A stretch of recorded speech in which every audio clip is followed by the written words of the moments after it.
Êxodo capítulo 38. O altar dos holocaustos. Fez um altar de madeira de acácia para os holocaustos com 1,35 metros de altura. Era quadrado, com 2,25 metros de cada lado. E fez uma ponta em forma de chifre, em cada um dos 4 cantos, formando uma só peça com o altar, o qual revestiu de bronze. De bronze fez todos os seus utensílios, os recipientes para recolher cinzas, as pás, as bacias de aspersão, os garfos para carne e os braseiros. Fez uma grelha de bronze para o altar em forma de rede. Abaixo da sua beirada, à meia altura do altar, fundiu 4 argolas de bronze para sustentar as varas nos 4 cantos da grelha de bronze. Fez as varas de madeira de acácia, revestiu-as de bronze e colocou-as nas argolas, nos 2 lados do altar, para que o pudessem carregar. O altar era oco, feito de tábuas. Fez a bacia de bronze e a sua base com os espelhos das mulheres, que serviam à entrada da tenda do encontro. O pátio. Fez também o pátio. O lado sul tinha 45 metros de comprimento e cortinas externas de linho fino trançado, com 20 colunas e 20 bases de bronze com ganchos e ligaduras de prata nas colunas. O lado norte também tinha 45 metros de comprimento, com 20 colunas e 20 bases de bronze. Os ganchos e as ligaduras das colunas eram de prata. O lado ocidental, com suas cortinas externas, tinha 22 metros e meio de largura, com 10 colunas e 10 bases, com ganchos e ligaduras de prata nas colunas. O lado oriental, que dá para o nascente, também tinha 22 metros e meio de largura. Havia cortinas de 6 metros e 75 centímetros de comprimento num dos lados da entrada, com 3 colunas e 3 bases.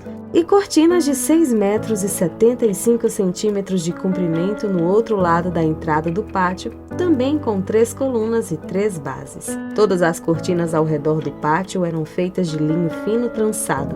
As bases das colunas eram de bronze, os ganchos e as ligaduras das colunas eram de prata, e o topo das colunas também eram revestidos de prata, de modo que todas as colunas do pátio tinham ligaduras de prata.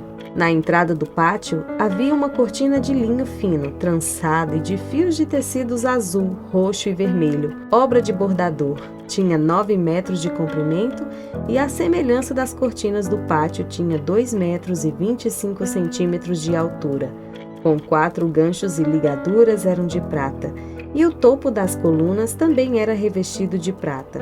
Todas as estacas da tenda do tabernáculo e do pátio que o rodeava eram de bronze. O material para a construção do tabernáculo. Esta é a relação do material usado para o tabernáculo. O tabernáculo da aliança, registrada por ordem de Moisés pelos levitas, sob a direção de Itamar, filho de Arão, o sacerdote. Bezalel, filho de Uri, neto de Ur, da tribo de Judá, fez tudo o que o Senhor tinha ordenado a Moisés. Com ele estava Aholiabe, filho de Aizamaque, da tribo de Dan, artesão e projetista, e também bordador em linho fino e de fios de tecidos azul, roxo e vermelho. O peso total do ouro recebido na oferta movida e utilizado para a obra do santuário foi de 1 tonelada, com base no peso padrão do santuário. O peso da prata recebida dos que foram contados no recenseamento da comunidade foi superior a 3,5 toneladas, com base no peso padrão do santuário, 6 gramas para cada uma dos recenseados, isto é, para 603.550 homens de 20 anos de idade para cima. As 3,5 toneladas de prata foram usadas para fundir as bases do santuário e do véu. 100 bases feitas das 3,5 toneladas, 35 quilos para cada base. 20,3 kg foram usados para fazer os ganchos para as colunas, para revestir a parte superior das colunas e para fazer as suas ligaduras. O peso do bronze da oferta movida foi de 2,5 toneladas. Ele o utilizou para fazer as bases da entrada da tenda do encontro, o altar de bronze, a sua grelha e todos os seus utensílios, as bases do pátio ao redor e da sua entrada, e todas as estacas do tabernáculo e do pátio em derredor.